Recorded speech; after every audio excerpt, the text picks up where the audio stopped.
You're listening to She's the Business podcast. What's holding you back from pricing your services with confidence? It's usually the question of value, right? How much is this really worth? What is the value of this to my ideal customer?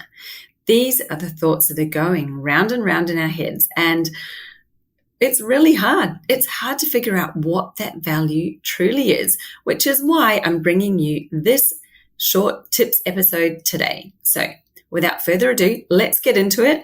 Let's talk about how you define your value so that you can price your services with confidence. Hi, I'm your host, Jessica Osborne, and in my 23 years of business and marketing, I've built many brands to become multi-billion-dollar companies. And just in the last 10 years, I've built 2 online businesses of my own from my dining room table with 2 little babies running around at my feet. I've made it my mission to inspire you to get out of your own way and become the successful business owner who's living the lifestyle you really desire without all the hustle. This is She's the Business podcast, made by women for women. This is your weekly dose of motivation and inspiration. Hey, so value. Let's talk all about value and how you figure out what the value for your service is when you're coming to pricing, whether it's your one-to-one services, maybe it's a group program, maybe it's an online course or a membership. The value is where a lot of people get tripped up. And this is where we make the biggest mistake. It's thinking that value is related to inclusions, time, or the price. Like actual price is value. It's not. Value is not the price. It's not the amount of time that you might spend on it or the amount of time that they might spend in your program. And it's also not the number of inclusions that you've included in it. None of those things are the value. What actually makes the value is the outcome. Now I'll let you have a think about that for a minute. The outcome that they get from working with you is what you're basing the value on. And that is what you base your price on. So it's not the other way around. When we look at this, let's explain it. So when you're signing up for a new service or program, are you looking at the list of inclusions and assessing whether you think the price is worth this list of inclusions? If you're doing that, what tends to happen is you're looking down this list and you're trying to weigh up all of these inclusions in your mind to see whether you think that you're getting good value out of the money that you're going to pay for the program. But usually when you're doing that, you don't find the answer, do you? You kind of go round and round in circles thinking, okay, well, it sounds like there's lots included. Will I even have time for it all? Am I going to be able to make all of these calls?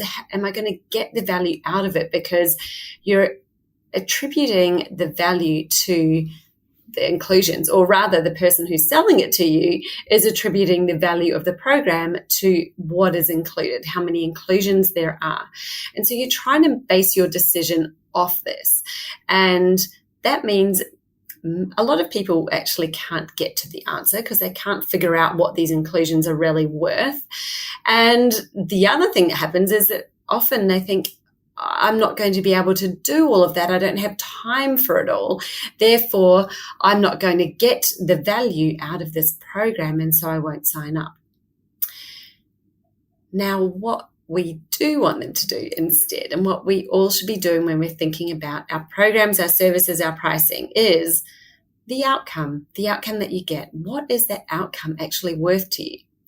Now, human nature means that we all would like to have the outcome tomorrow. We want the magic pill solution. Yes, if I have a choice between doing an 8-week program or buying a website design that's going to take 2 or 3 months, or I could have a magic wand and have it happen overnight and have the outcome tomorrow. Yes, please, we'll all go for tomorrow, won't we? So the outcome is, yes, definitely what we want. It's not based on how long it takes to get there, what's included, the time. We actually are wanting the outcome. And when we can figure out what that outcome is worth to our clients, then you're able to pitch your pricing and make your pricing value-based for your client. Because no doubt what you're offering in terms of the outcome is going to be worth far more than the price that you put on it. And this is your job in your marketing and in your sales to show the difference between the value of what they're going to get, the outcome that they're going to get, versus the value of what they're going to pay for it. So what we do in this case is we look at, okay, timeframes. So yes, this might take 8 weeks, or it might take 2 months, it might take 3 months, 4 months. That's one option, and you can pay this amount and we're going to get you that outcome in that time. Now, the other option is they could continue where they are right now. How will they get to the outcome that they want if they continue doing what they're doing today down the path where they are today? Are they going to get there in the same time frame? Are they even going to get there in a year or 2 years or 5 years? We can extend that time frame out and show the value of acting now versus the cost of not acting. So when we can pay a relatively small amount to act now and get that result in a certain amount of time versus not getting the result, and the cost of not getting it, the cost of the lack of opportunity, the cost of the lack of progress and lack of moving is usually far, far higher than the price they're going to pay to move forward with you. The next thing that we can think about is, the time that they put into it. People really don't want, we're all busy. We don't want loads and loads and loads of inclusions. And what I see a lot of people doing is making this huge mistake of stuffing their offers, their offerings, we'll say, stuffing the offerings full of things to make them seem more valuable. Now, it's only valuable if it's helping the person get the outcome. I actually say it's more valuable to have less inclusions, but to focus instead on the outcome that you are promising, the outcome that they're going to be able to get through working with you. We don't want to spend 10 hours getting it if we can get it done in 2 hours. If we're going to spend 2 hours a week doing something instead of 10, yes, we'll all take that option, thanks. So it's not about adding more things into your program to have it more valuable to justify your price. The price should not be attached to the inclusions. Inclusions should be in there because they're essential to you helping them get that outcome. If they don't help them get the outcome, then what are they doing in the program in the first place? Take them out. They're causing confusion. They're causing overwhelm. They're making it seem harder because the person looking at it is thinking, gosh, I've got to do all of this to get that outcome. This looks hard. This looks like it's going to take me a lot of time. Yes, the cost is there too. So they're attributing this all to being more. More is required of them, more time, more effort, more energy. And that's not what people want. The next mistake that we make with pricing is basing it or letting people base it off hourly rates. So this is especially important when we're looking at things like coaching programs. Your value is not in the number of hours that you spend coaching someone. It's actually in the ability that you have to help them get there faster than they could have done themselves. And again, they would much rather spend 15 minutes with you and have an insight or a breakthrough that helps them move forward than spend an hour or spend 2 hours.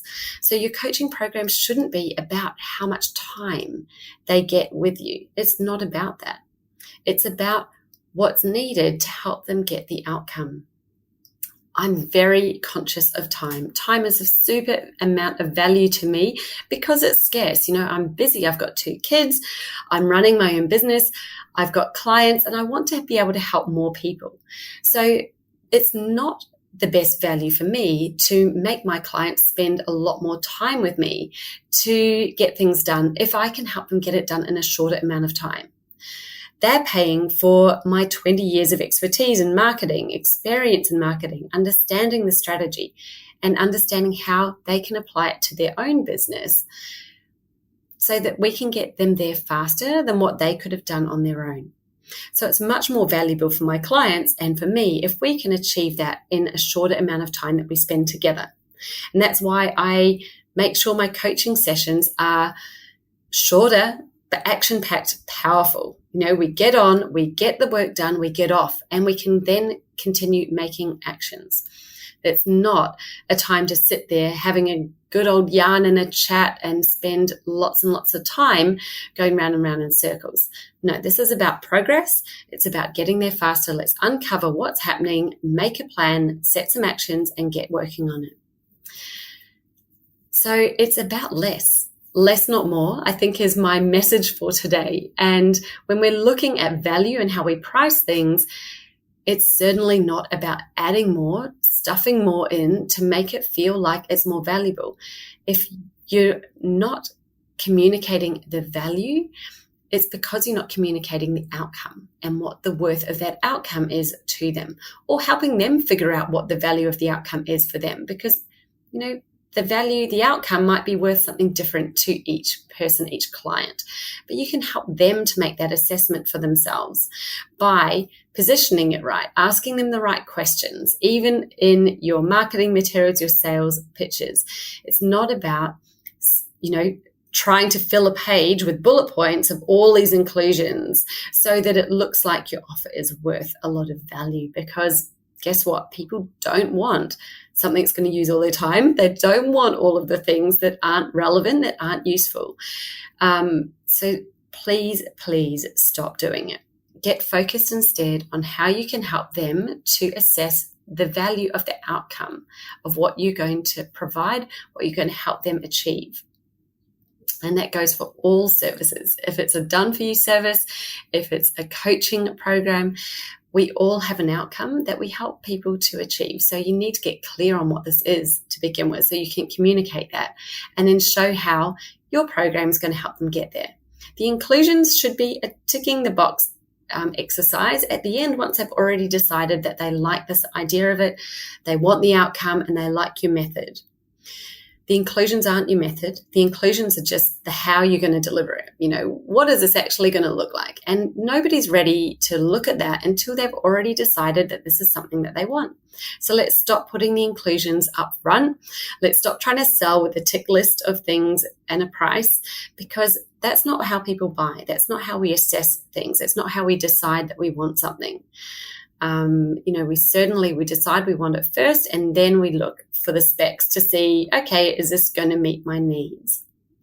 And usually a lot of those things can be variable. And if someone's already decided that they want it, there's going to be a lot less objections when it comes to how it's delivered, the inclusions, because they're bought into it. They're going to make it happen. They're going to make it work.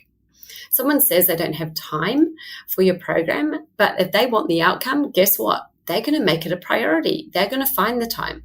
They're going to assess their time totally differently because they're already committed to and bought into the outcome that you are helping them to achieve. So suddenly time is not a big issue anymore because they want that outcome. They're going to make it happen.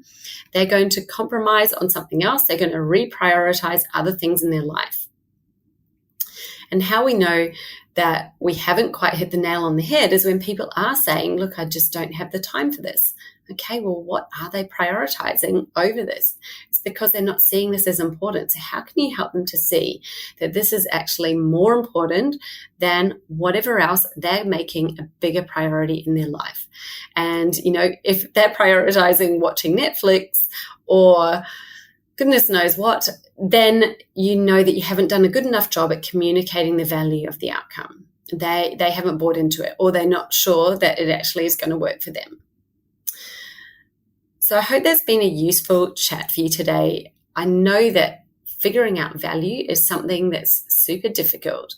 And this is why it comes back to, it's not based on an hourly rate. It's not based on your price. It's not based on inclusions. It's not based on the time that you're going to spend. So stop trying to create your pricing based on your old employee method of, what your hourly rate is and how much time you're going to spend on something. That's not what it is. That's not how the market works. Step into the place where you understand the value that you can bring someone and what it's really worth to them.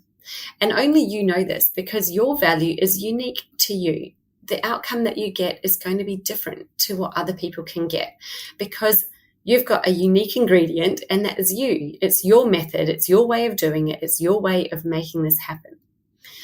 So your value is something that only you can define. Only you can decide.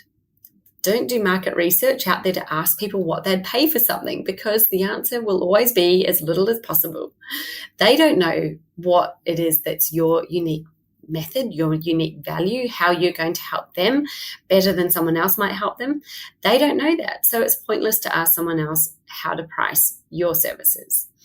You know it internally, and that is the best advice that I can give you. And this is what's helped so many of my clients to go from a place where they're in a price competitive place to being able to set their rates at the spot that they feel really good about, they feel comfortable with, and that is going to make them profitable as well.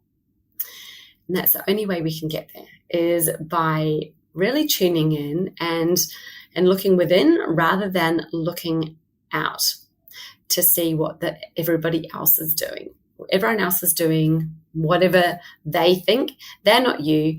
They're not in your shoes, and they're not going to provide what you can provide. So you need to figure your pricing out based on yourself, based on what you know the value is, what you can bring, what it's worth to your clients. That's why it's unique to you. So that's it. I hope that's been really helpful, and thank you for tuning in and having a listen today. I really appreciate your time in being here. Stay tuned for the next episode coming up next week. Bye for now. So if you would like to improve the marketing of your business, then the first place we always start is with your ideal customer avatar. Now, my system for your ideal client is different to most. With my ultimate customer avatar worksheet, there are 35 questions to help you really deep dive into what your ideal client is currently thinking, feeling, and what their goals are, what they're doing in their buying behavior. Go to jessicaosborne.com/customer-avatar to download your free copy of my ultimate customer avatar worksheet today. And let's get started on defining who that ideal client really is.